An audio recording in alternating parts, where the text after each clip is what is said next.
अस्सलामु अलैकुम वरहमतुल्लाहि वबरकातुह।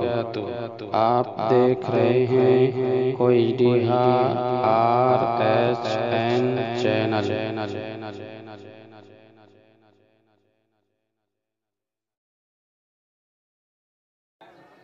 अस्सलामु अलैकुम वरहमतुल्लाहि वबरकातुह।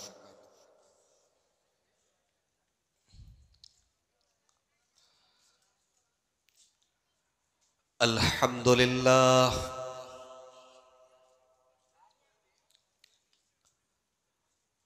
नहमदुहु व नस्तईनुहु व नस्तगफिरुह व नऊज़ु बिल्लाहि मिन शुरूरि अनफुसिना व मिन सय्यिआति अअमालिना।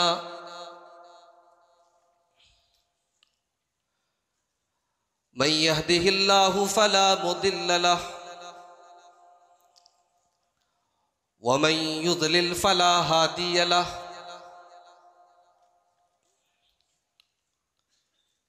व अशहदु अल्ला इलाहा इल्लल्लाहु वहदहु ला शरीक लह व अशहदु अन्न मुहम्मदन अब्दुहु व रसूलुहु। या अय्युहल्लज़ीना आमनुत्तकुल्लाहा हक्का तुकातिही व ला तमूतुन्न इल्ला व अंतुम मुस्लिमून। या अय्युहन्नासुत्तकू रब्बकुमुल्लज़ी खलक़कुम मिन नफ्सिन वाहिदा व खलक़ मिन्हा ज़ौजहा व बत्त मिन्हुमा रिजालन कसीरन व निसाअ।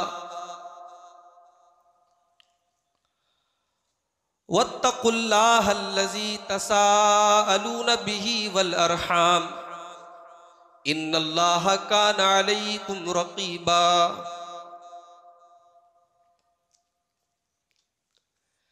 या अय्युहल्लज़ीना आमनुत्तकुल्लाहा वक़ूलू क़ौलन सदीदा युस्लिह लकुम अअमालकुम व यग़फिर लकुम ज़ुनूबकुम व मन युतिइल्लाहा व रसूलहु फ़क़द फ़ाज़ फ़ौज़न अज़ीमा। अम्मा बअदु फ़इन्न खैरल हदीस किताबुल्लाह व खैरल हदी हदी मुहम्मदिन सल्लल्लाहु अलैहि वसल्लम व शर्रल उमूरि मुहदसातुहा व कुल्ल मुहदसतिन बिदअह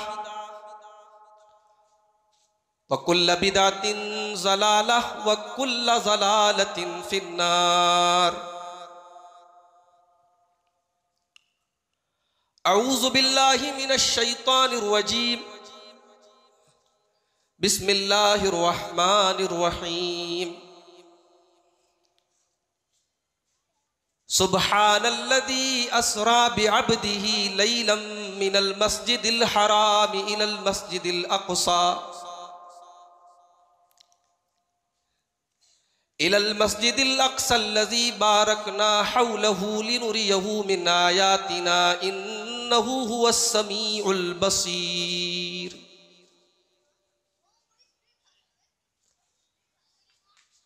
मुअज़्ज़ज़ उलमाए किराम, मोहतरम बुजुर्गों,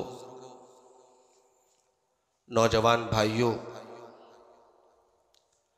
पर्दानशीन माँ और बहनों, प्यारे बच्चों,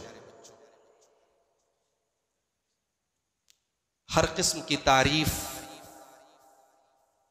हम्द व सना, बड़ाई, बुजुर्गी, किब्रियाई अल्लाह वहदहु ला शरीक को लायक व ज़ेबा है। और दरूद व सलाम के अनगिनत फूल निछावर हों उसके तमाम नबियों और रसूलों पर, बिलखुसूस इमामुल अंबिया सय्यद कौनैन ताजदार मदीना जनाब मुहम्मद रसूलुल्लाह सल्लल्लाहु अलैहि वसल्लम पर अल्लाहुम्मा सल्लि व सल्लिम व बारिक अलैहि। ये मेरे लिए बड़ी खुशनसीबी की बात है कि ये पढ़े लिखे लोगों की बस्ती है, अदीबों की बस्ती है, शुआरा की बस्ती है मछली शहर। पहली मर्तबा आपके दरमियान आने का मौका मिला है। मौका है आपके इस सालाना जलसे का, जो जश्न मेराजुन नबी के नाम से हर साल मुझे बताया गया तकरीबन 66 सालों से मुनक्किद हो रहा है हर साल। जाहिर है कि हर साल आप मेराज के इस जलसे में शरीक होते हैं, उलमा के बयानात सुनते हैं, नातिया कलाम सुनते हैं, तो जाहिर है कि मेराज के बारे में बहुत सारी बातें आपको पता भी होगी। मैं आज आपके सामने सच पूछिए तो मेराज का वाकया नहीं बताने वाला हूं। वाकया तो आप जानते हैं। मेराज का जो वाकया है वो वाकया हमें सबक क्या देता है। अल्लाह के नबी सल्लल्लाहु अलैहि वसल्लम की जिंदगी में जो मेराज का ये वाकया पेश आया, इस वाकये ने हमें और आपको क्या दिया है, इस वाकये से हमें और आपको क्या मिला है। हमारी जिंदगी पर, हमारे कैरेक्टर पर, हमारे स्वभाव पर, हमारे अखलाक पर, हमारे नेचर पर, हमारे बिहेवियर पर इस वाकये का क्या असर पड़ना चाहिए, इस पर मैं आज थोड़ी सी गुफ्तगू करूंगा। सबसे पहले तो मेराज का मतलब समझ लीजिए कि मेराज कहते किसको है। मेराज बना है उरूज से। उरूज के माने चढ़ना। हमारे प्यारे नबी जनाब मोहम्मदुर रसूलुल्लाह सल्लल्लाहु अलैहि वसल्लम बुराक, उसको हम लोग अपनी अवामी जुबान में बुर्राक कहते हैं। बुर्राक नहीं, वो बुराक है। बुराक, रा के ऊपर तशदीद नहीं रहेगी। तो बुराक के ऊपर सवार होकर के आपने सातवां आसमानों की सैर की, जन्नत व जहन्नम के मनाजिर आपने देखे, अल्लाह तबारक व तआला से मुलाकात हुई, अल्लाह ने आपके ऊपर वही नाजिल की, अल्लाह ने आपको कुछ तोहफे दिए। इस पूरे वाक़े को मेराज कहा जाता है, जो कि उरूज से बना है। उरूज के माने चढ़ना। चूंकि नबी अकरम सल्लल्लाहु अलैहि वसल्लम सातों आसमानों की तरफ चढ़े थे, बुराक के ऊपर सवार होकर आपने बुलंदी का सफर तय किया था, इसलिए इस वाक़े को मेराज कहा जाता है। यह वाक़या कब पेश आया, बहुत इख्तिलाफ है उलमा के दरमियान। सीरत की कोई भी किताब आप उठाएंगे, मेराज का वाकया किस सन में हुआ, किस तारीख में हुआ, बहुत इख्तिलाफ है। और मैं ऐसे मौके पर एक बात कहता हूं कि अल्लाह तबारक व तआला अगर चाहता तो मेराज की तारीख को मुतय्यन कर देता, कोई इख्तिलाफ ना होता। लेकिन इख्तिलाफ है तो इसमें भी एक हिकमत और मसलहत है। मकसद ये नहीं है कि हम हर साल मेराज का जश्न मना लें और मेराज के नाम पे जलसा कर लें। मकसद ये नहीं है मेरे भाई। मकसद ये है कि हम मेराज के इस वाक़े को याद करके, इस वाक़े ने हमको क्या दिया है, इस वाक़े से हमें क्या सबक मिला है, उसको हम हासिल करने की कोशिश करें। यह असल मकसद है मेराज का। और अब जब हम कुरान उठाते हैं, अल्लाह ने पूरे मेराज के वाक़े को एक आयत के अंदर पिरो दिया है। सिर्फ एक आयत, कुरान मजीद के 15वें पारे की पहली आयत को गौर से पढ़ लो, समझ लो, मेराज को समझ गए। सुब्हानल्लज़ी यसरा बिअब्दिही लैलन मिनल मस्जिदिल हराम इलल मस्जिदिल अक़सल्लज़ी बारकना हौलहू लिनुरियहू मिन आयातिना। बड़ी पाक है वो जात, बड़ी बरकत वाली है वो जात, बड़ी ऊंची है वो जात, बड़ी अजमत वाली है वो जात, जो अपने बंदे को रातों रात ले गई। मस्जिद हराम से, खाने काबा से, मक्का मुकर्रमा से बैतुल मुकद्दस तक का सफर उसने अपने नबी को रातों रात कराया। गौर कर रहे हैं आप? तवज्जो है आपकी? मेराज का वाकया हमारे नबी की फजीलत है भाई। मेराज का वाकया हमारे नबी की अजमत है। होना यह चाहिए था, कलाम ऐसे होना चाहिए था, बड़ा अजीम है वो नबी जिसको मेराज कराई। अल्लाह ने अपने नबी की अजमत से नहीं, अपनी अजमत से कलाम को शुरू किया। अल्लाह ने यह नहीं कहा बहुत अजीम है वो नबी जिनको मेराज हुई, अल्लाह ने कहा बड़ा पाक है, बहुत बुलंद है, बहुत अजीम है वो रब जिसने अपने नबी को मेराज किया। और हमारे उलमा बैठे हैं, अल्लाह ने सुबहाना, सुबहाना के लफ्ज से शुरू किया है कलाम। सुबहाना कहां बोला जाता है? जहां ताज्जुब वाली कोई बात हो, आश्चर्यजनक कोई बात हो, हैरत की कोई बात हो। यानी अल्लाह तबारक व तआला सुबहान अल्लज़ी कह करके हमें और आपको ये मैसेज दे रहा है, ये सबक दे रहा है, ऐ मेरे बंदे, जब तू मेराज का वाक़या पढ़ेगा, जब तू मेराज की तफसीलात सुनेगा, कदम कदम पे तुझे हैरत होगी, तुझे ताज्जुब होगा, तेरी अकल काम न करेगी, तेरा दिमाग काम न करेगा। मगर ईमान इसी का नाम है, ईमान इसी का नाम है, जो तुझे बताया जाए तुझे ईमान रखना है, तेरी अकल में आए ना आए, तेरे दिमाग में आए ना आए। सुबहान अल्लज़ी असरा बिअब्दिही, बड़ी पाक है वो ज़ात जिसने अपने नबी को मेराज कराई। हमारी शरीयत अकल को तस्लीम करती है मगर अक्ल के हिसाब से नहीं चलती। भाई मोजा पहनते आप जाड़े के दिन में, मोजे पर मसा करने का हुक्म है, अल्लाह के रसूल सल्लल्लाहु अलैहि वसल्लम ने किया है, लेकिन मोजे पर आप निचले हिस्से पर मसा करते, निचले हिस्से पर नहीं करते, ऊपर मसा करते। भाई जब मोजा पहनते हैं तो मोजे पे डस्ट और गर्दो गुबार तो नीचे लगता है ना, हम मसा ऊपर क्यों करते हैं? हजरत अली रजी अल्लाह तआला अन्हु ने, तिरमिजी की सही रिवायत है, कहा था अगर दीन की बुनियाद, शरीयत की बुनियाद अगर अक्ल के ऊपर होती, लॉजिक के ऊपर होती, तो मोजे पर मसा नीचे किया जाता, ऊपर न किया जाता। शरीयत की बुनियाद लॉजिक पर नहीं है मेरे भाई, अक्ल पर नहीं है। हर चीज को अगर आप अक्ल और लॉजिक के तराजू पर तोलेंगे, आप मुसलमान नहीं रह सकते। ईमान का तकाजा यह है, अक्ल में आए ना आए, मेरे रब ने कहा, मेरे नबी ने कहा, आमन्ना व सद्दक़ना, हमें तस्लीम है, हम ईमान लाते हैं। भाई अबू बकर सिद्दीक क्यों है? वो अपनी नमाज की वजह से अबू बकर सिद्दीक नहीं है, वो अपने रोजे की वजह से अबू बकर सिद्दीक नहीं है, वो अपने ईमान की वजह से अबू बकर सिद्दीक है, वो अपने यकीन की वजह से अबू बकर सिद्दीक है। और मेरे नबी को अबू बकर पर कितना भरोसा है, अल्लाह अकबर।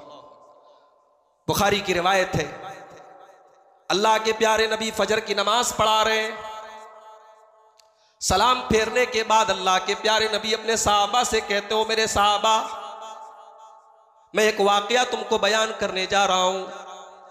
पहले के जमाने में एक आदमी गाय को लेकर के जा रहा था, अचानक उसने गाय के ऊपर वो सवारी करने लगा, गाय के ऊपर वो बैठ गया। जब वो गाय के ऊपर बैठा तो गाय बोली, इन्नना लम नुखलक लिहाजा, हमें सवारी करने के लिए पैदा नहीं किया गया, हमें तो खेती करने के लिए पैदा किया गया, तो हमारी पीठ से उतर जा। सहाबा ने जब ये वाकया सुना, कहा कि सुभान अल्लाह, अय अल्लाह के रसूल, ये क्या फरमा रहे हैं आप? क्या गाय बात कर रही थी, गाय बोल रही थी?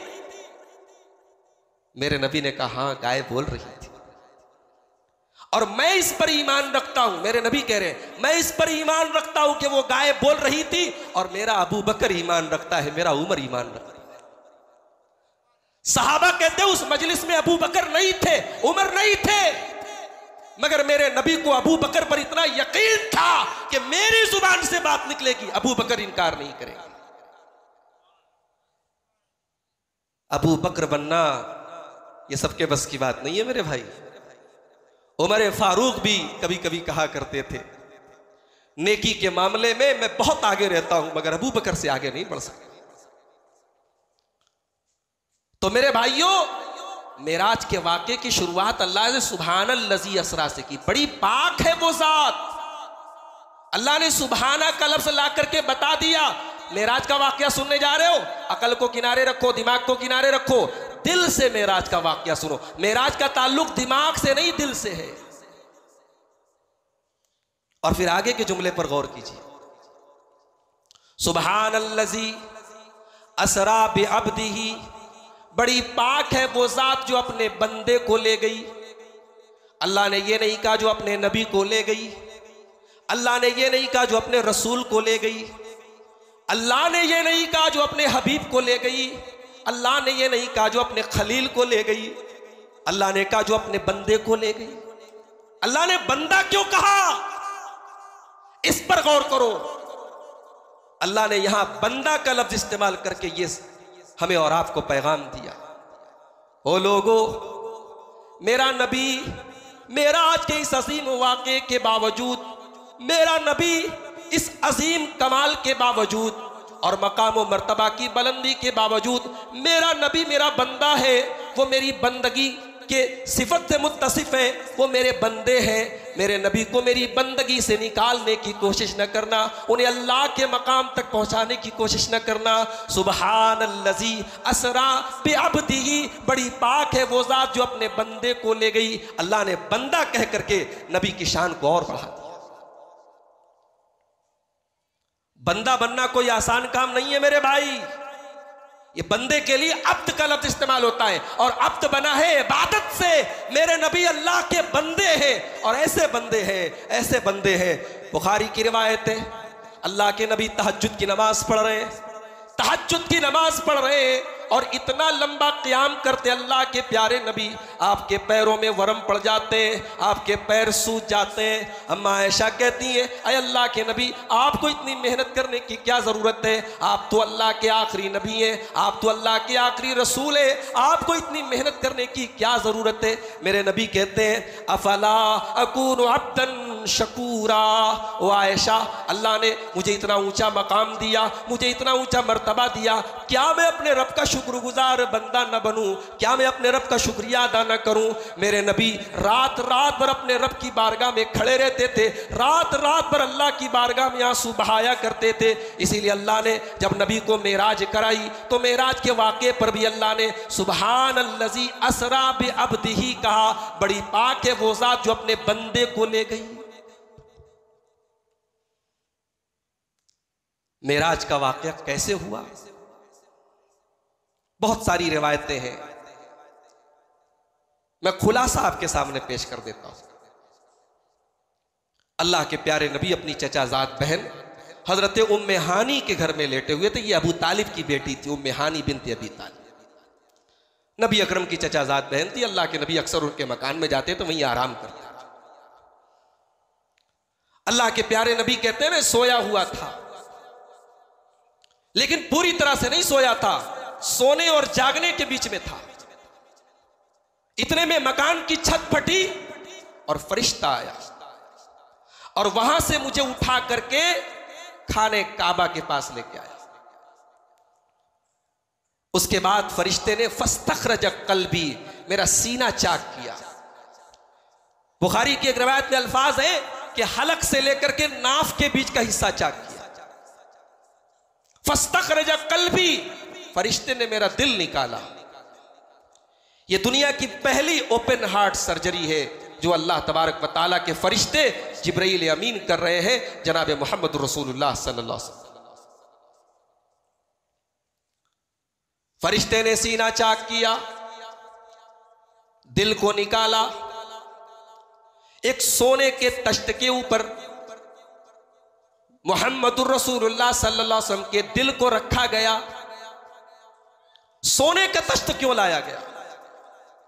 सोना सबसे कीमती धात है, और मेरे नबी सबसे कीमती बंदे हैं अल्लाह के। सबसे कीमती बंदे के सबसे कीमती हिस्से को अल्लाह ताला ने सबसे कीमती धात पर रखने का हुक्म दिया।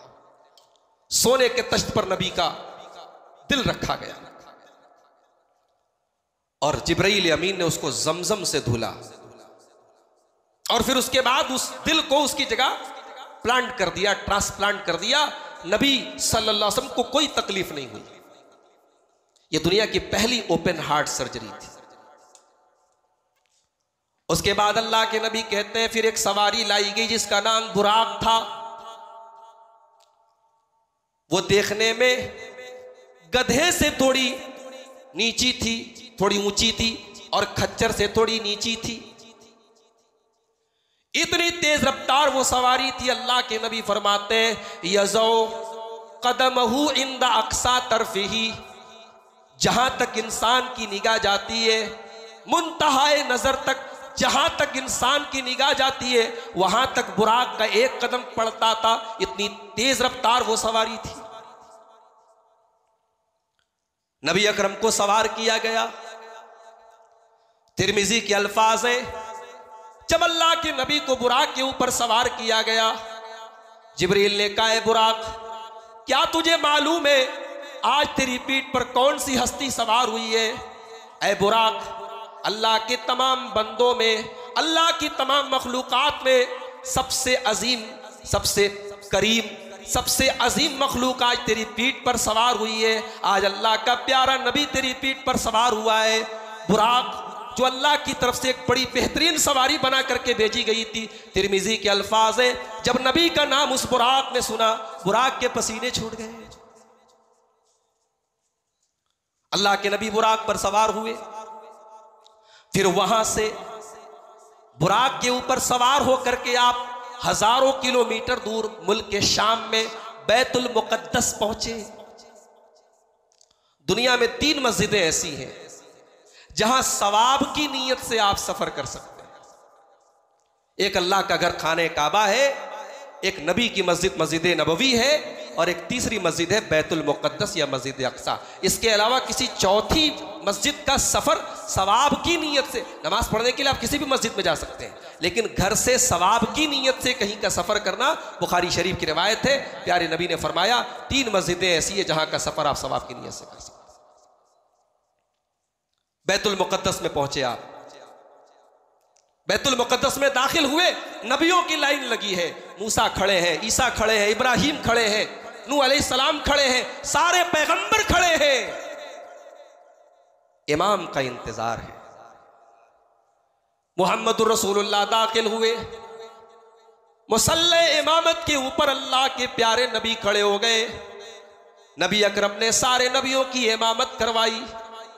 गोया दुनिया को यह मैसेज दे दिया गया, ओ लोगों, नूह अलैहिस्सलाम अपने दौर के नबी थे, इब्राहिम अलैहिस्सलाम अपने दौर के नबी थे, मूसा अपने दौर के नबी थे, ईसा अपने दौर के नबी थे, लेकिन मेरा ये आखिरी नबी कयामत तक का नबी है। ये कयामत तक के इंसानों के लिए नबी बना करके भेजे गए। अब इनके बाद कोई नबी आने वाला नहीं है। ये नबियों के इमाम है, ये नबियों के सरदार है। आज सारे नबियों ने इनके पीछे नमाज पढ़ करके इनको अपना इमाम मान लिया। नबी अकरम ने नमाज पढ़ाई। उसके बाद जिब्रील अमीन कहते हैं, अल्लाह के नबी, अभी सफर मुकम्मल नहीं हुआ, अभी तो इसरा का सफर हुआ है, अभी तो बैतुल मुकद्दस तक का सफर हुआ है, अभी तो आगे की मंजिलें भी तय करना है, अभी आसमानों की सैर भी करना है। फिर बुराक के ऊपर आपको सवार किया गया और पहले आसमान पर आपको लेके जाया गया। और बुखारी मुस्लिम के अल्फाज है, फस्तब्तहा, अल्लाह ताला के यहाँ भी आसमानों पर सिक्योरिटी का इंतजाम है, कोई बगैर इजाजत अंदर नहीं जा सकता। जिब्रील ने इजाजत तलब की। अंदर से आवाज आई, कौन? जिब्रील कहते मैं जिब्रील हूं। अंदर से आवाज आई, आपके साथ कौन? कहा मेरे साथ मुहम्मदुर रसूलुल्लाह सल्लल्लाहु अलैहि वसल्लम है। पूछा गया, क्या इनको अल्लाह की तरफ से बुलाया गया है? कहा कि हाँ बुलाया गया है। दरवाजा खोला गया, पहले आसमान का दरवाजा खोला गया। नबी अकरम कहते जब मैं दाखिल हुआ, मैंने देखा मेरे बाप आदम अलैहिस्सलाम मौजूद है। जिब्रील ने कहा है, ऐ मोहम्मद सल्लल्लाहु अलैहि वसल्लम, ये आदम है, ये आपके बाप है, इनको सलाम कीजिए। नबी अकरम ने सलाम किया। आदम अलैहिस्सलाम ने जवाब दिया और कहा, मरहबम बिल इब्न सालेह व नबी सालेह, मैं खुश आमदीद कर रहा हूँ ऐ मेरे नेक बेटे, ऐ अल्लाह के नेक नबी, ऐ अल्लाह के आखिरी नबी, और ऐ मेरे नेक बेटे, मैं तुझको खुश आमदीद कर रहा हूँ। पहले आसमान पे आदम अलैहिस्सलाम से मुलाकात। फिर और आगे बढ़े।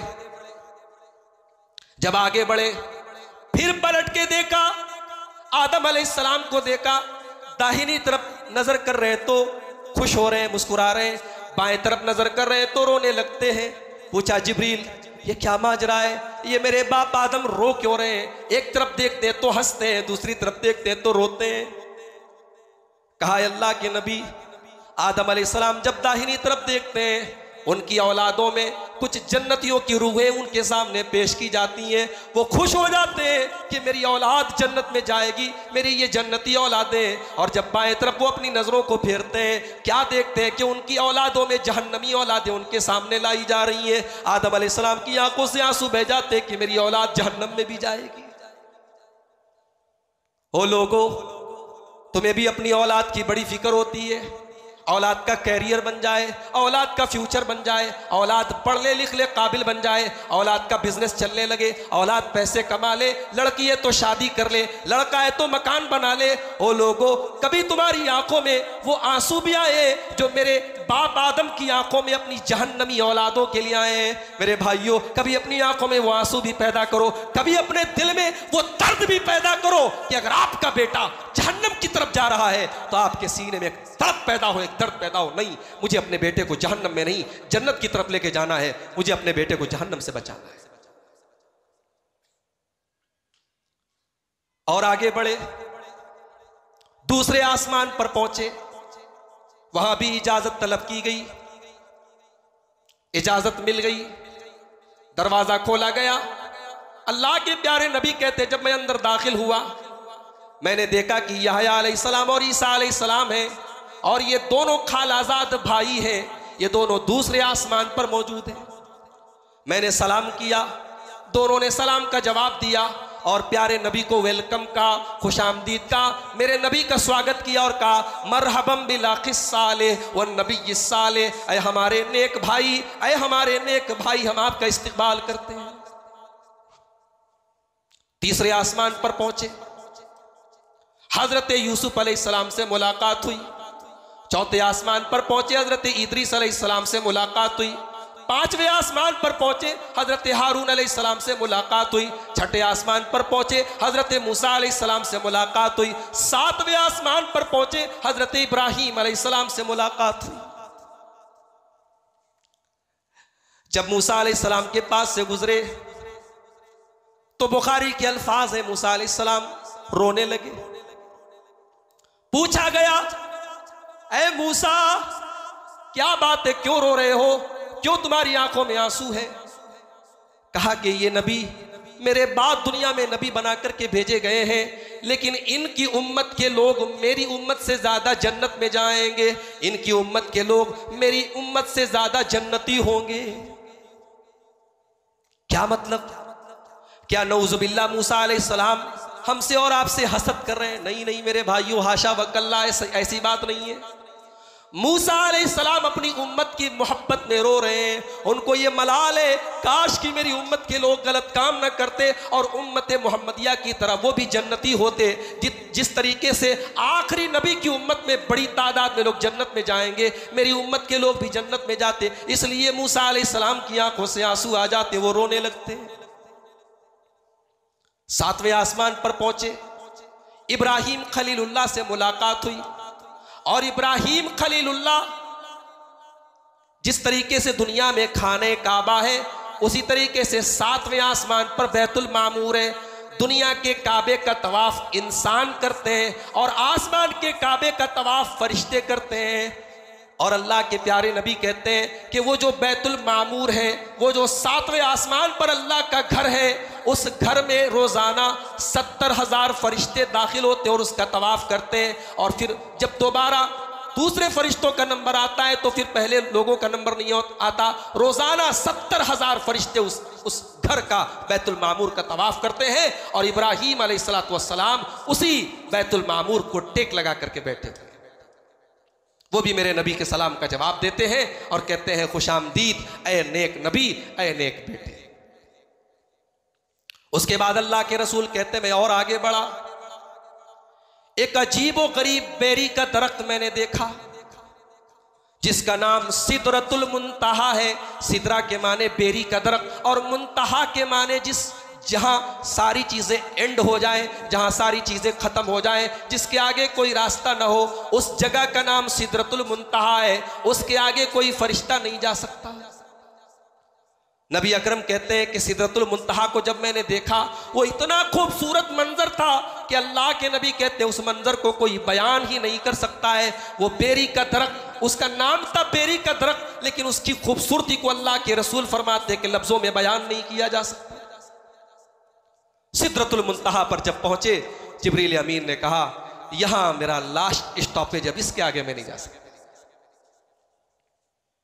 सिदरतुल मुंतहा पर जब पहुंचे तो जिब्रील अमीन एक प्याले में दूध लाए और एक प्याले में शराब लाए। नबी अकरम से कहा, अय अल्लाह के रसूल, आप इन दोनों में से कोई एक सिलेक्ट कर लीजिए, मुंतखब कर लीजिए। नबी अकरम सल्लल्लाहु अलैहि वसल्लम दूध का प्याला उठाया और उसको पी लिया। जिब्रील ने कहा, ए मोहम्मदुर रसूलुल्लाह, आपने फितरत को चुना है।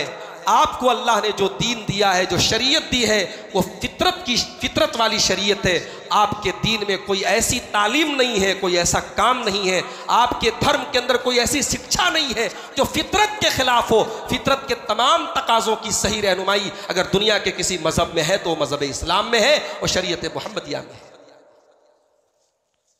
उसके बाद अल्लाह के रसूल फरमाते, मैं और आगे बढ़ा। अल्लाह तबारक व तआला ने अपने नबी से कलाम फरमाया, अपने नबी से गुफ्तगू फरमाई, और अल्लाह तबारक व तआला ने अपने नबी को 3 तोहफे दिए। पहला तोहफा ये दिया, 50 वक्त की नमाजें दी गई। दूसरा तोहफा, सूरह बकरा की आखिरी 2 आयतें नाजिल की गई। और तीसरा तोहफा ये दिया गया कि ऐ मुहम्मदुर रसूलुल्लाह, आपकी उम्मत अगर शिरक नहीं करेगी, अगर मुशरिक नहीं होगी, अगर अल्लाह के साथ शिरक नहीं करेगी, बाकी और गुनाहों में गिरफ्तार होगी, अल्लाह तबारक व तआला उसको चाहे तो ऐसे ही माफ कर देगा, या उसके गुनाहों की सजा देने के बाद कुछ दिनों के बाद उसको जन्नत में दाखिल करेगा। मुशरिक को छोड़ करके आपकी उम्मत की बख्शिश हो जाएगी। ये 3 तोहफे दिए गए अल्लाह के रसूल को। उसके बाद अल्लाह ताला ने एक और तोहफा दिया, कहा है मेरे नबी, आपकी उम्मत के लोग अगर कोई नेक काम करने का इरादा भी कर लेंगे, नेक काम करने की पक्की नीयत कर लेंगे, लेकिन किसी मजबूरी की वजह से वो नेक काम नहीं कर पाएंगे, तब भी उनको हम उस नेकी का सवाब देंगे। अल्लाहु अकबर। मेरा रब कितना गफूर रहीम है मेरे भाई। एक बंदा ऐशा की नमाज पढ़ के घर गया, अपने मोबाइल पर उसने रात के 2 बजे का अलार्म लगाया। 2 बजे रात में उठ करके मैं तहज्जुद की नमाज पढ़ूंगा, ये सोच करके वो सो गया। दिन भर का थका आ रहा था, गहरी नींद आ गई। तहज्जुद की नमाज के टाइम तो उसकी नींद न खुली, फजर के टाइम नींद खुली। उसे अफसोस हुआ कि काश मैंने तहज्जुद के टाइम मेरी नींद खुल गई होती, मैंने तहज्जुद पढ़ ली होती। अल्लाह तबारक व तआला फरिश्ते को हुक्म देगा, मेरा बंदा सच्ची नीयत के साथ सोया था, इरादा करके सोया था, लिहाजा उसके नाम आमाल में तहज्जुद का सवाब लिख दो। नेकी का इरादा। अल्लाह हमारे चेहरे नहीं देखता है मेरे भाई, अल्लाह हमारे दिलों को देखता है, दिल का जज्बा देखता है। गज़वे तबूक का मौका है, अल्लाह के प्यारे नबी गज़वे तबूक से वापस आ रहे हैं।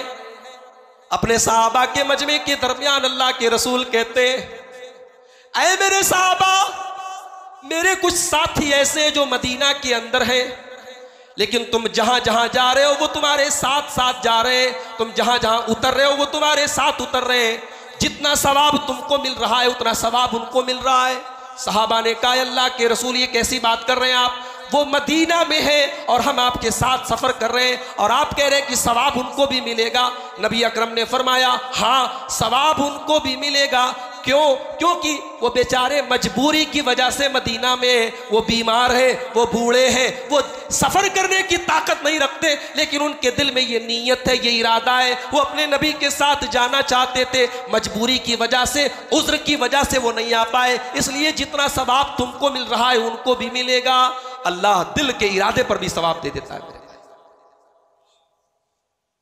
तो अल्लाह ने मेराज की रात अपने नबी से कहा, आपकी उम्मत में कोई नेकी का इरादा करेगा हम सवाब दे देंगे, नेकी कर लेगा हम 10 गुना सवाब देंगे, और गुनाह का इरादा अगर करेगा तो जब तक गुनाह करेगा नहीं हम सजा नहीं लिखेंगे, हम उस गुनाह को नहीं लिखेंगे। गुनाह कर लेगा, एक गुनाह लिखेंगे। गुनाह का इरादा करके अल्लाह के डर से गुनाह छोड़ देगा, उसको भी हम एक नेकी लिख देंगे कि मेरा बंदा मेरे डर से गुनाह को छोड़ रहा है। अल्लाह, उस रब ने मेराज की रात अपनी रहमतें निछावर कर दी मेरे भाइयों हमारे लिए। और एक बात आपको बताऊं, मेराज तो सबको याद है, मेराज का बैकग्राउंड याद है कि आपको मेराज का वाकया कब हुआ ये पता है आपको? सही कौल के मुताबिक, तारीख तो मुतय्यन नहीं है, साल तो मुतय्यन नहीं है, लेकिन मुख्तलिफ उलमा के अक़वाल में जो सबसे सही कौल मालूम होता है कि हिजरत के 1 साल पहले मेराज का वाकया पेश आया। और ये वो टाइम था जो अल्लाह के रसूल सल्लल्लाहु अलैहि वसल्लम की जिंदगी में सबसे नाजुक टाइम था। अल्लाह के नबी मक्का वालों से मायूस हो चुके थे। आपको यकीन हो गया था ये मक्का वाले मेरी बात नहीं मानेंगे। मेरे नबी के जहन में ख्याल आया, मक्का वाले मेरी बात नहीं मानते, चलो मक्का से 100 किलोमीटर दूर एक जगह है ताइफ, चल के वहां इस्लाम की दावत पेश करता हूं, वहां इस्लाम पेश करता हूं, शायद कुछ लोग मेरी बात मान लें। मेरे भाइयों यकीन जानो, मैं बनारस से आपके यहां 70 किलोमीटर कार से आया हूं, तब भी थकावट महसूस हुई। बेहतरीन रोड है। 1400 साल पहले मुहम्मदुर रसूलुल्लाह सल्लल्लाहु अलैहि वसल्लम ने मक्का से ताइफ का 100 किलोमीटर का सफर पैदल तय किया था, पैदल। और हजरत बिलाल कहते हैं हमारे पास इतना खाना था कि जो बिलाल की बगल में आ सकता था, थोड़े से खाने की चीजें थी। अल्लाह के प्यारे नबी ने वो 100 किलोमीटर का सफर रूखा सूखा खा करके पैदल तय किया था। और इसलिए आपने पैदल तय किया था कि मक्का वालों को कहीं भनक ना लग जाए कि मैं ताइफ जा रहा हूं। अगर आपको कभी हज करने का मौका मिले, उम्रा करने का मौका मिले, तो ताइफ भी जाइए। पहाड़ी इलाका है, उसको सऊदी अरब का कश्मीर कहते हैं, बड़ी खूबसूरत जगह है। पहाड़ों के बीच में वो कौम रहती थी, अल्लाह ने उनके दिल भी पहाड़ के जैसे बना दिए थे। मेरा नबी 100 किलोमीटर का सफर तय करके जब ताइफ मेरे नबी पहुंचे और ताइफ के बड़े बड़े सरदारों और चौधरियों के घर पहुंचे और उनसे बड़े दर्द के साथ कहा कि मैं अल्लाह का आखिरी नबी हूं, मैं इस्लाम की तबलीग करने तुम्हारे पास आया हूं, तो जानते हो उन्होंने मेरे नबी के साथ क्या सलूक किया? उन्होंने मेरे नबी का मजाक उड़ाया। उन्होंने कहा अल्लाह को कोई और नहीं मिला था, तुम मिले थे। अल्लाह को नबी बनाना था, हमें नहीं बनाया, तुमको बना लिया। हम बड़े लोग हैं, पैसे वाले लोग हैं, तुम्हारे जैसे आदमी को अल्लाह ने नबी बना लिया। अल्लाह ऐसे ऐसे जुमले कहे, मेरे नबी के कलेजे को जाके लगे। मेरे नबी ने जब देखा ये बात नहीं मान रहे, लास्ट में कहा सुनो, तुम मेरे ऊपर ईमान नहीं लाते मत लाओ, मगर किसी से कहना मत कि मैं तुमसे मिलने आया था। मगर पूरे ताइफ के अंदर शोर मच गया, मुहम्मदुर रसूलुल्लाह सल्लल्लाहु अलैहि वसल्लम इस्लाम की तबलीग करने के लिए एक नया दीन लेकर के ताइफ में आए। अल्लाह के प्यारे नबी 1 हफ्ते तक ताइफ की गलियों में टहलते रहे, एक आदमी भी अल्लाह के नबी के ऊपर ईमान लाने वाला नहीं है। जब 1 हफ्ता गुजर गया, अल्लाह के प्यारे नबी के साथ हजरत बिलाल भी थे और एक रिवायत के मुताबिक हजरत ज़ैद भी थे। अल्लाह के प्यारे नबी ने कहा बिलाल अब सब्र नहीं होता, अब 1 हफ्ता गुजर गया, चलो वापस चलते हैं। जब अल्लाह के प्यारे नबी ताइफ की वादी से वापस आने लगे, उन ताइफ के ओबाशों ने, उन बदमाशों ने मेरे नबी के ऊपर पत्थर बरसाए। दोनों तरफ से मेरे नबी के ऊपर पत्थर बरसाए जा रहे हैं। हाय वो नबी जो रहमते कायनात बनकर आया था, वो नबी जो दुनिया को तौहीद का रास्ता दिखाने के लिए वो नबी आए थे, वो दुनिया वालों को जहन्नम से बचाने के लिए आए थे। आज चश्मे फलक ने वो मंजर भी देखा है, उस नबी के ऊपर पत्थर बरसाए जा रहे हैं, उस नबी के ऊपर दोनों तरफ से पत्थर बरसाए जा रहे हैं। हजरत बिलाल अपने नबी का डिफेंस करने की कोशिश कर रहे हैं, अपने नबी को बचाने की कोशिश कर रहे हैं, मगर पत्थर तो दोनों तरफ से आ रहे हैं। वो कौन कौन सी साइड से मेरे नबी को बचाते हो लोगों? मेरे नबी ने अपनी उम्मत को अल्लाह का दीन पहुंचाने के लिए मेरे नबी ने पत्थर खाए, और इतने पत्थर मेरे नबी पर बरसाए गए कि आपके पैरों से खून रिस रिस करके बहने लगा। आपका जूता लहू लुहान हो गया, आपके जूते लहू से भर गए, खून से भर गए। अल्लाह के नबी सल्लल्लाहु अलैहि वसल्लम ताइफ से किसी तरीके से अपनी जान बचा करके निकले। ताइफ से 3 किलोमीटर दूर एक काफिर के, एक मुशरिक के बागीचे में, उसके बाग में अल्लाह के नबी एक खजूर के पेड़ के नीचे बैठे। आपने चैन की सांस ली और अल्लाह की बारगाह में आपने हाथ उठाया और कहा, अल्लाह ये तूने किसके हवाले मुझे कर दिया? अय अल्लाह, ये कौन लोग हैं जो तेरे नबी की कीमत, तेरे नबी के मकाम, तेरे नबी की अजमत से वाकिफ नहीं है? अल्लाह, तूने मुझे इनके हवाले कर दिया। मेरे नबी की वो दुआ सुनो मेरे भाइयों, तो आंखों से आंसू तारी हो जाते हैं, दिल लरस जाता है, रोंगटे खड़े हो जाते हैं। नबी ने अपने कलेजे को निकाल के रख दिया उस दुआ के अंदर। अल्लाह के नबी उसी दुआ में कहते कि अल्लाह, अगर तू मुझसे नाराज नहीं है, सारी कायनात मुझसे नाराज हो जाए, मुझे कोई परवाह नहीं।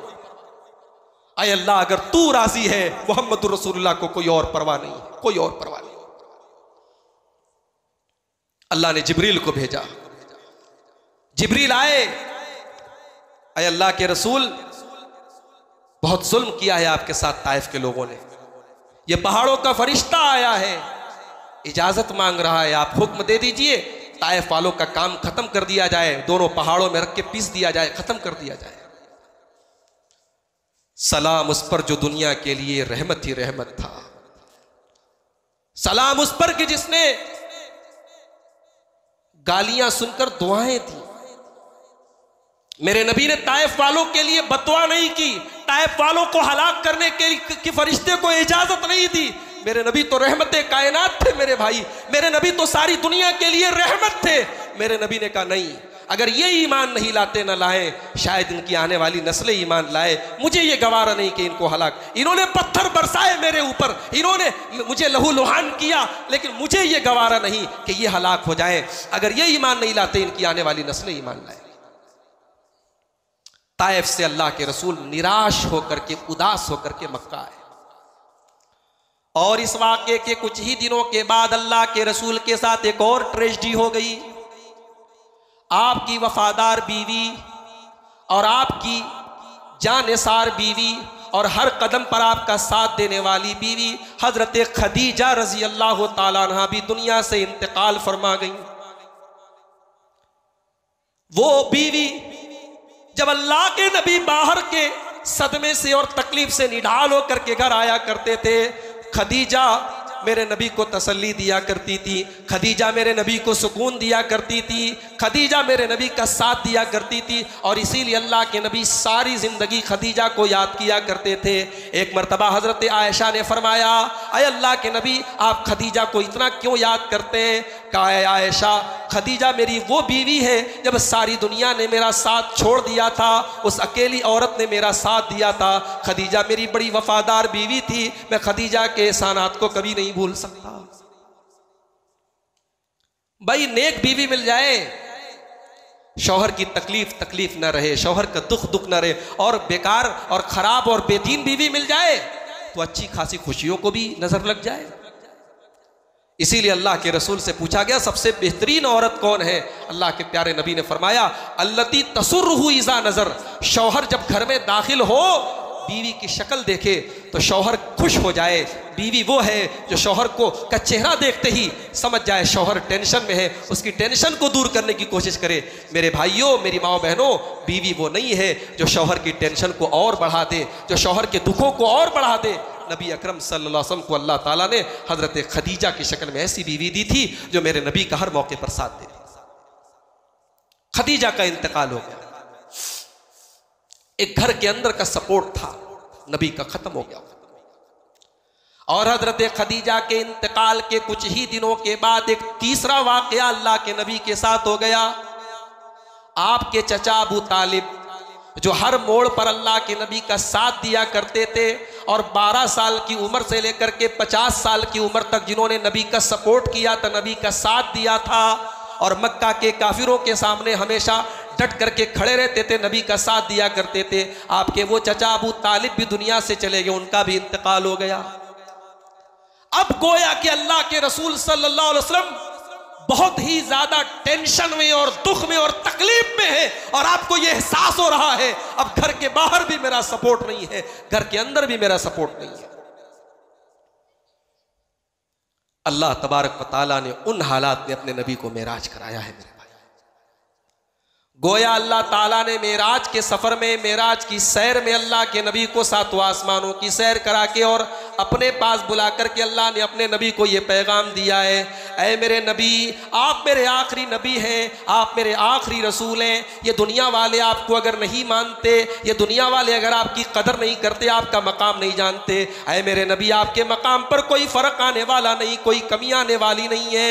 ऐ नबी, आप मेरे आखिरी नबी हैं, हम आपको मेराज जैसी अजीम नेमत से नवाजते हैं, हम आपको जन्नत और जहन्नम के मनाजिर दिखाते हैं, हम आपको नबियों का इमाम बनाते हैं, हम आपको सातों आसमानों की सैर कराते हैं। ऐ नबी, आपको निराश होने की, आपको टेंशन में होने की, आपको दुख में होने की कोई ज़रूरत नहीं है।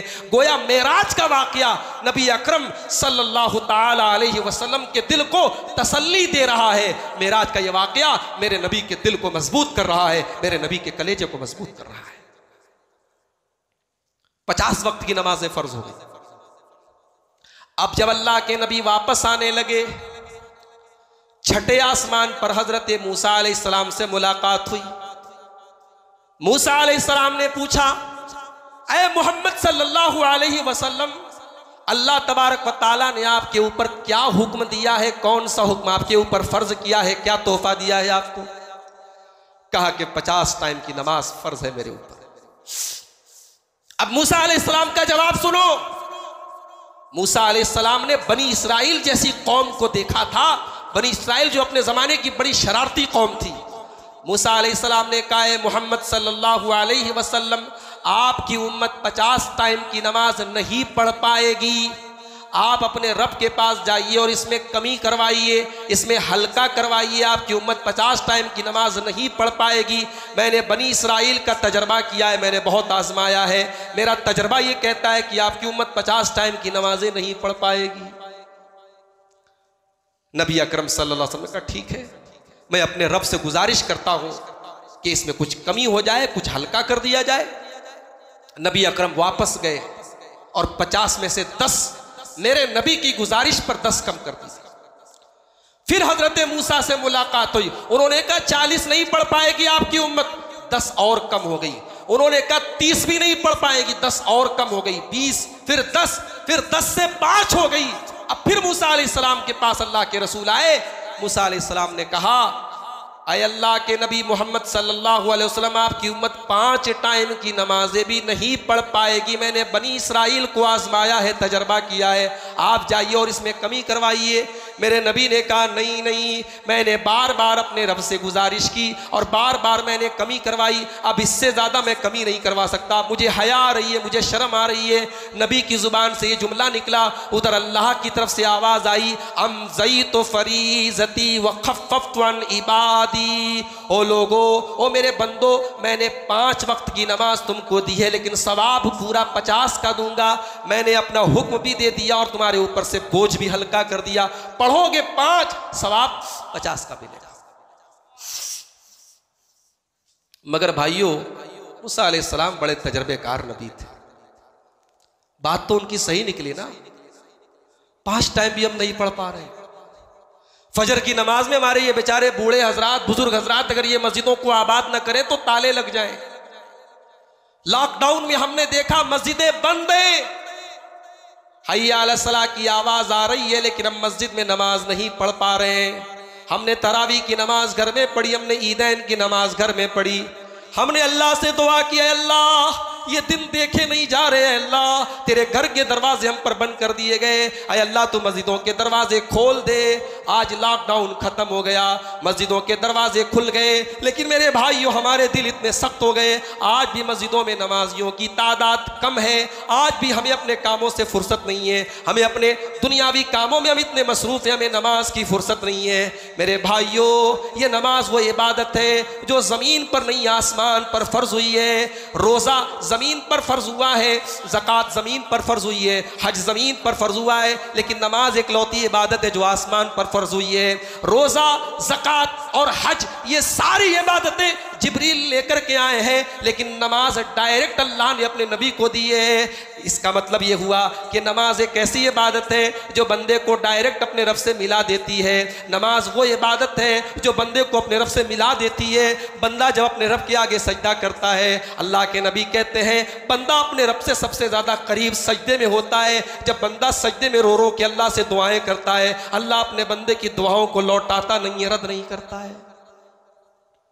बिजनेस करो मेरे भाई, काम करो, तिजारत करो, दुकान करो, तरक्की करो, मगर ऐसी तरक्की मत करो कि अल्लाह को भूल जाओ। अल्लाह ने कुरान में कहा रिजालुन ला तुल्हीहिम तिजारतुन वला बैउन अन ज़िक्रिल्लाह। मेरे नेक बंदे तो वो होते हैं कि उनका कारोबार उनको नमाज से नहीं रोकता है, उनकी तिजारत उनको नमाज से नहीं रोकती है। मेराज हमको ये सबक देती है मेरे भाइयों कि नमाज आसमान पर फर्ज हुई है, नमाज अल्लाह ने डायरेक्ट अपने नबी को दी है।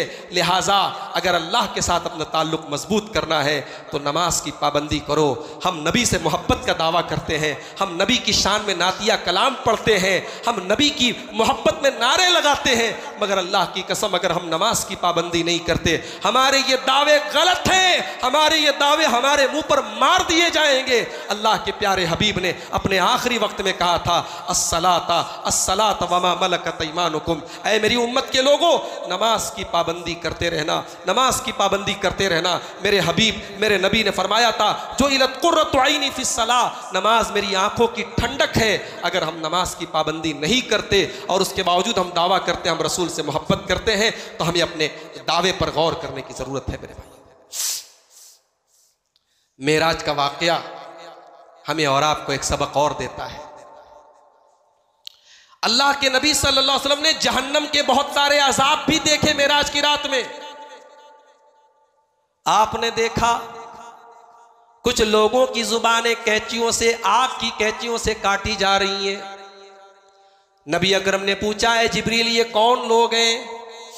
कहा है अल्लाह के नबी ये आपकी उम्मत के झूठे लोग हैं, ये आपकी उम्मत के वो लोग हैं जो झूठी बातें बयान किया करते थे। आज फेसबुक का दौर है, आज व्हाट्सएप का दौर है। आपके मोबाइल पर मैसेज आया, मैसेज में कोई अच्छी बात लिखी है और नीचे लिखा है कि ये हदीस है, आपने फट से उसको शेयर कर दिया। मेरे भाइयों, क्या आपने तहकीक की, क्या आपने पता लगाया कि वो जो मैसेज आया था, वो जो पोस्ट आई थी, क्या वो हदीस थी भी कि नहीं थी? आपने तो हदीस समझ के फॉरवर्ड कर दिया, शेयर कर दिया। अगर वो हदीस नहीं थी और आपने हदीस के तौर पर उसको शेयर कर दिया, कल क़यामत के दिन आप अल्लाह के रसूल को क्या मुंह दिखाएंगे? अल्लाह के नबी फरमाते हैं जो मेरी तरफ कोई झूठी बात मंसूब करे, जो मेरा नाम लेकर के कोई झूठी बात बयान करे, वो अपना ठिकाना जहन्नम में बना ले। लिहाजा सोशल मीडिया के इस दौर में मेरे भाइयों बहुत फूक फूक करके कदम रखने की जरूरत है। हर मैसेज, हर पोस्ट, हर ऑडियो, हर वीडियो सही नहीं होता है। तहकीक कर लो, झूठ बोलने वालों की जुबानें काटी जाएगी। अल्लाह के रसूल ने मेराज की रात में देखा, आपने देखा एक तंदूर है, आपने झांक के देखा तो उस तंदूर के अंदर कुछ मर्दों की और कुछ औरतों की आवाज आ रही थी। आपने झांक के देखा तो कुछ मर्द थे, कुछ औरतें थी, सब नंगे थे और उल्टे लटके हुए थे और नीचे से आग आ रही थी जो उनके बदन में, उनकी शर्मगाहों में जा रही थी। नबी अकरम ने पूछा है जिब्रील ये कौन लोग हैं? फरमाया है अल्लाह के नबी ये ज़िनाकार लोग हैं, ये जानी लोग हैं, ये बदकार मर्द हैं, ये बदकार औरतें हैं, ये वो शादीशुदा औरतें हैं जो शौहरों को छोड़ करके गैर मर्दों से ताल्लुक कायम किया करती थी। ये वो लोग हैं जो ज़िना किया करते थे, बदकारी किया करते थे।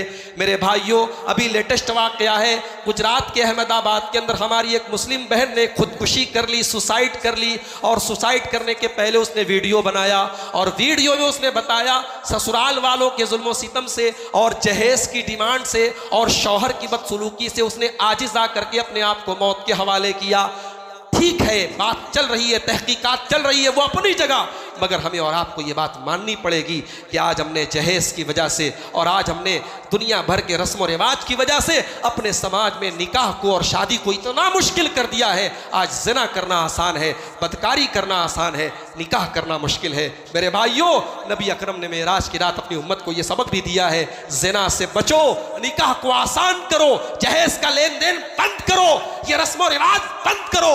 मेरे नबी रस्म और रिवाज की बेड़ियों से हमें आज़ाद करने के लिए आए थे और हमने उन रस्म और रिवाज को अपनी गर्दनों पर, हमने अपनी गर्दनों में डाल करके निकाह को और शादी को इतना मुश्किल बना दिया है। एक गरीब आदमी जिसकी जवान बेटी हो वो बेचारा वक्त के पहले बूढ़ा हो जाता है, जवान बेटी उसके सीने पर एक बोझ बन जाती है। मेरे भाइयों, बेटियों को बोझ मत बनाओ, निकाह को आसान करो। मैं आपकी इस कमेटी को बड़ी मुबारकबाद देता हूं, इतना शानदार आप प्रोग्राम करते हैं। कुछ ऐसा काम भी लेकर के उठिए, कुछ ऐसी तहरीक भी चलाइए मछली शहर में, कुछ ऐसे नौजवान भी सामने आए जो ये तय करें, जो ये आज़म करें, हम बगैर जहेज के शादी करेंगे, हम सुन्नत के मुताबिक निकाह करेंगे, हम 1 रुपये का लेन देन नहीं करेंगे, हम अपने दस्तों बाजू पर खड़े होंगे। जरूरी नहीं कि ससुराल से बेड मिले तब आप आराम करेंगे।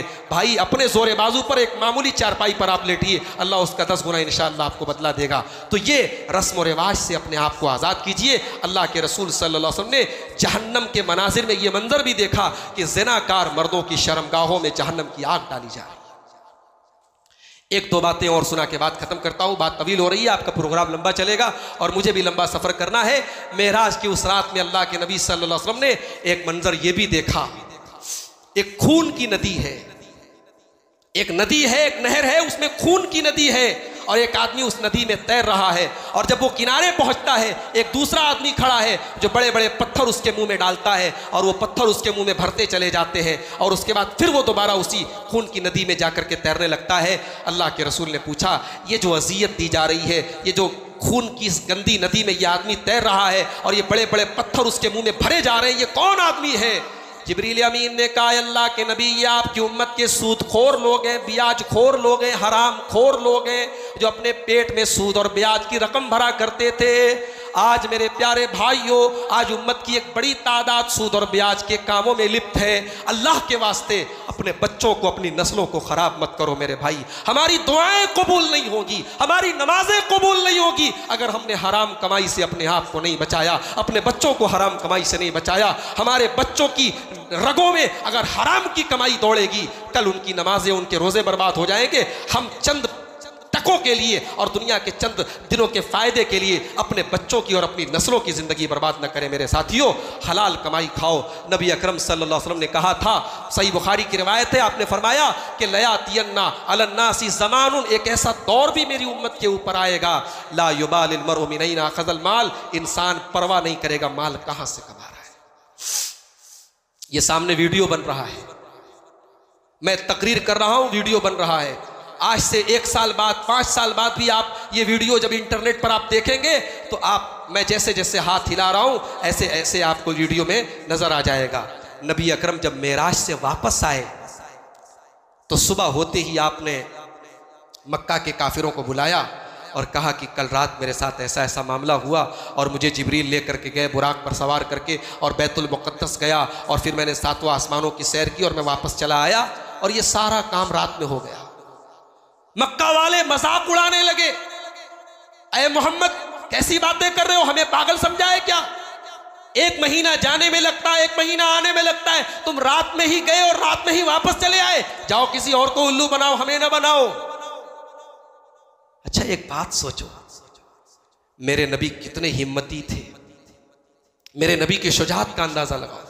मेरे नबी को पता है कि मैं जब ये बात बयान करूंगा लोग मेरी बात का मजाक उड़ाएंगे, नहीं मानेंगे, मगर मेरे नबी ने अपनी उम्मत को एक पैगाम दिया कि हक बात बयान करो, लोगों को बुरी लगे, लोगों को पसंद आए ना आए, जो हक हो, जो कुरान हो, जो सुन्नत हो, उसे बयान करो। नबी की हिम्मत देखो मेरे भाई। अबू जहल को पता चला, दौड़ा दौड़ा सबसे पहले अबू बकर सिद्दीक के पास आया, कहा ये हर बात मानते हैं अपने नबी की, आज ये भी नहीं मानेंगे। कहा अबू बकर, आज तो तुम्हारे दोस्त ने ऐसी बात कह दी है कि तुम भी कह दोगे गलत बात कह दी। कहा क्या कह दिया? कहा अबू बकर 1 महीना जाने में लगता है, 1 महीना आने में लगता है मक्का से बैतुल मुक़द्दस। तुम्हारे नबी कह रहे हैं कि मैं बैतुल मुक़द्दस भी गया, मैंने नबियों को नमाज भी पढ़ाई, मैंने 7वां आसमान की सैर भी की और वापस चला आया और रात ही में ये सारा काम हो गया। अब तुम बताओ क्या तुम मानते हो? अबू बकर का जवाब सुनो। अबू बकर कहते हैं लइन क़ालहू फ़क़द सदक़ा, अगर मेरे नबी ने कहा है तो सच कहा है। सिद्दीक ऐसे ही नहीं कहा जाता अबू बकर सिद्दीक, वो सिद्दीक हैं। उन्होंने जुमला जो इस्तेमाल किया, अगर मेरे नबी ने कहा है तो सच कहा है। और उसके बाद जब अल्लाह के रसूल मक्का वालों के सामने आए तो मक्का वाले भी बड़े होशियार थे। कहा अच्छा आप बैतुल मुक़द्दस गए हैं? हाँ गया हूं। अच्छा ये बताओ बैतुल मुक़द्दस में खंबे कितने हैं? बैतुल मुक़द्दस में खिड़कियां कितनी हैं? बैतुल मुक़द्दस में रोशनदान कितने हैं? अब मैं पहली बार आपके मछली शहर आया हूं। अब जामा मस्जिद में अगर मैंने नमाज पढ़ भी ली तो क्या आप मुझसे कल सुबह पूछेंगे कि जामा मस्जिद में कितने दरवाजे हैं? तो मैं भाई दरवाजे तो नहीं गिन रहा था, मैं खिड़कियां तो नहीं गिन रहा था, मैं रोशनदान तो नहीं गिन रहा था, नमाज पढ़ी वापस चला आया।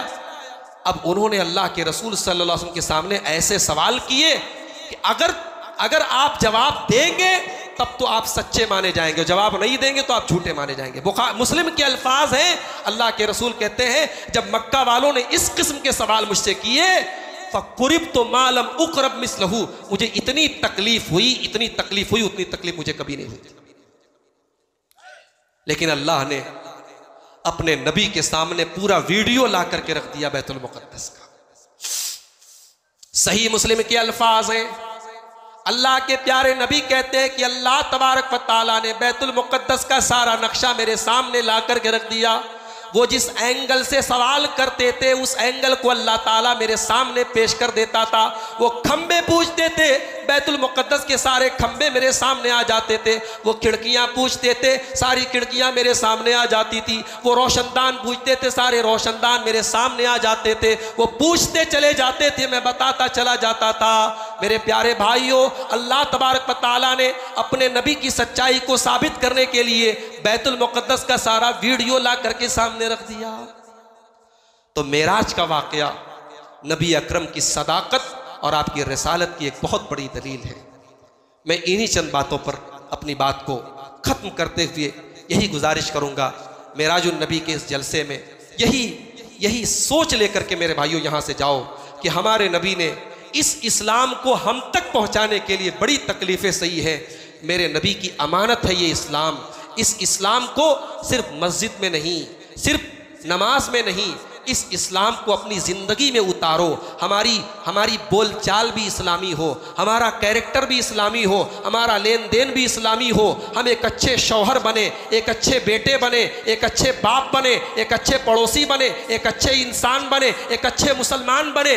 मेराज का वाक़या हमें यही तालीम देता है। अल्लाह से दुआ करता हूँ रब्बुल आलमीन हमें नबी अकरम सल्लल्लाहु अलैहि वसल्लम से सच्ची मोहब्बत करने की तौफीक अता फ़रमाए। रब्बुल आलमीन हमारा ये जो सालाना प्रोग्राम यहाँ पे सीरत कमेटी के लोग मुनक़िद करते हैं, अल्लाह इस प्रोग्राम को तरक्की अता फ़रमाए और इस साल भी ये प्रोग्राम तरक्की और कामयाबी के साथ हमकनार हो। रब्बुल आलमीन यहाँ जितने लोग इकट्ठा हुए हैं सबको अल्लाह ताला सब आज के इस प्रोग्राम में हाजिर होने को अल्लाह हमारी नेकियों में लिख दे। अल्लाह हमारे गुनाहों को माफ़ फरमा दे। अल्लाह हम में से जो लोग बीमार हैं उनको शिफा अता फ़रमाए, जो रोज़गार से परेशान है अल्लाह उनको रोज़ी रोटी में बरकत नसीब फरमाए। जब तक हम दुनिया में ज़िंदा रहें इस्लाम पर ज़िंदा रहें और ख़ात्मा हम सबका ईमान पर हो। आमीन व आखिर दावाना अनिल हम्दुलिल्लाहि रब्बिल आलमीन। वस्सलामु अलैकुम व रहमतुल्लाहि व बरकातुहू।